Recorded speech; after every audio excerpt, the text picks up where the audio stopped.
My sisters and brothers, the Lord be with you. And with your spirit. A reading from the Holy Gospel according to Luke. Glory to you, Lord.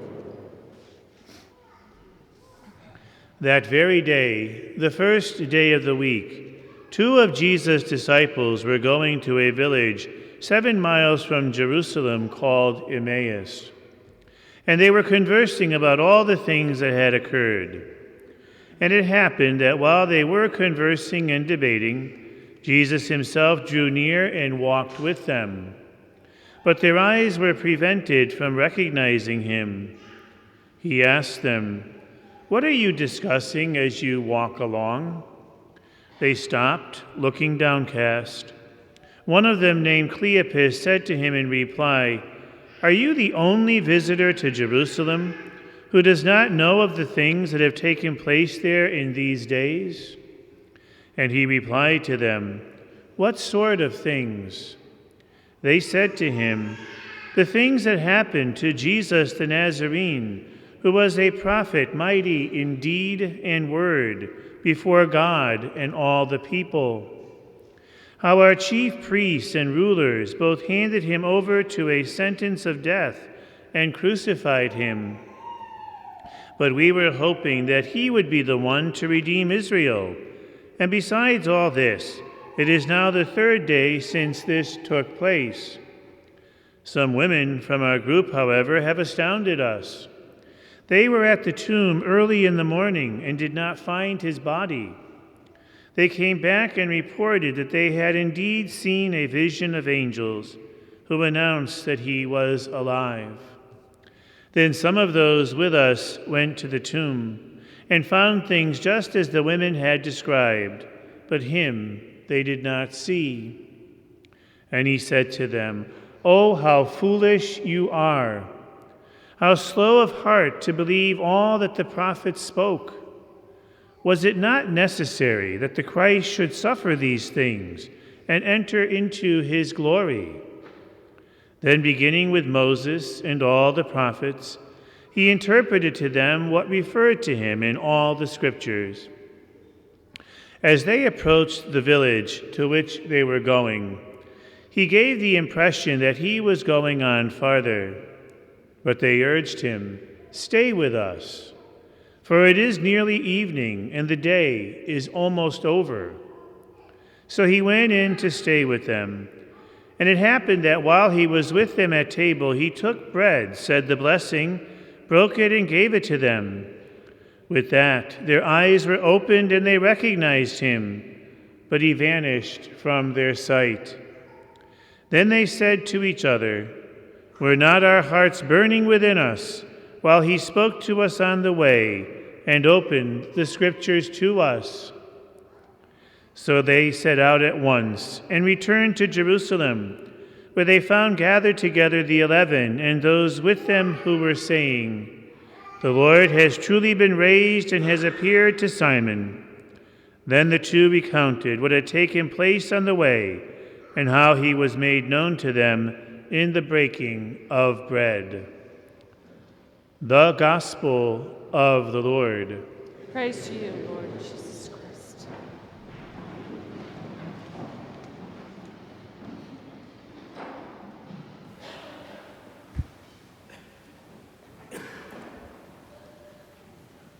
I'm sure that most of us who are old enough have had experience in our lives when we've had to seek out directions to a place that we really wanted to get to.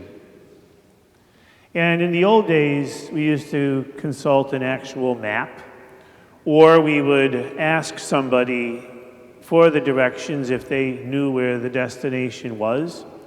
Today, we use Google Maps or put the address into our GPS. But whether the old way or the new, when trying to get somewhere, especially in an eager fashion, there's always the perennial glitch. You know, it's that right instead of a left that somebody forgot to tell you when they were giving you the directions, or it's the GPS suddenly dying out because you've lost contact and no longer have a signal.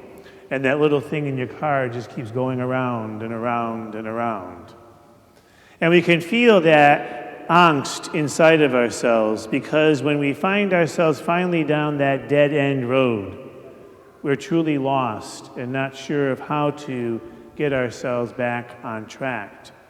And all we can think of is getting to where we want to go.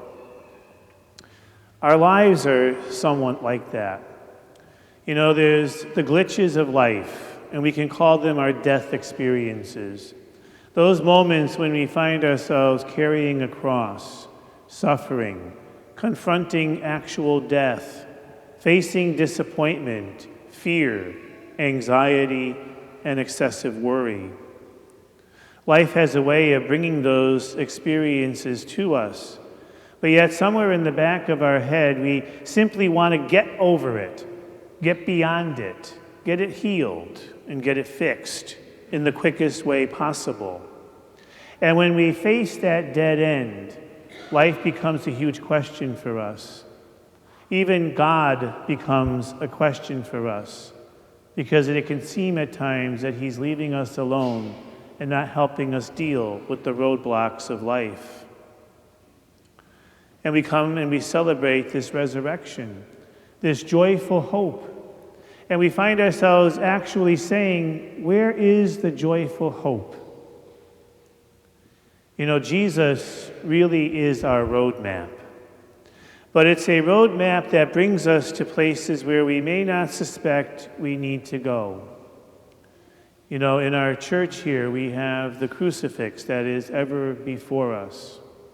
Some churches and some congregations replace that crucifix with an image of just a bare cross or a resurrected Christ or some other artistic rendering. But it is that crucifix and that crucified Christ that really is the key to unlocking that roadmap. Because in every way, shape, and form, Jesus is the doorway through our death experiences and our suffering. When we experience these death experiences, we can truly find ourselves at a low point in our lives. But when we gaze upon that cross in a truly authentic and honest way, and we look into the eyes of that crucified one and really ponder the significance of that event, we can, on a very, very deep level, be healed of our pain. We can find ourselves in a more soft place. We can find ourselves transformed. And that really is the mystery of the cross, of what we have come to see as the Paschal mystery. And we proclaim this every time we celebrate the Mass in the mystery of faith during the consecration. As people of faith, we journey, and we doubt, and we wonder. You know, a few years ago, there was a popular song that had to do with God watching at a distance, portraying almost that God is somehow separate from all of creation, and that He's kind of just watching what is going on and happening in the lives of human beings. But as Christians, we could not believe anything of that nature, because the crucified one teaches us a different lesson and shows us a much different God. The crucified one shows us that God is not apart from our suffering, but in our suffering. And it truly is important to understand the difference between those two things. God suffers with us. As we gaze upon the crucified Christ on the cross, we have an opportunity through our contemplative eyes of faith to take that crucified one into our very heart and soul, to see Him as living in and through all of the betrayal, the victimization, the anger, the disappointment, the death, and the fear that I am experiencing. And then I have the opportunity to give my soul back to him so that the two of us can find ourselves journeying through together.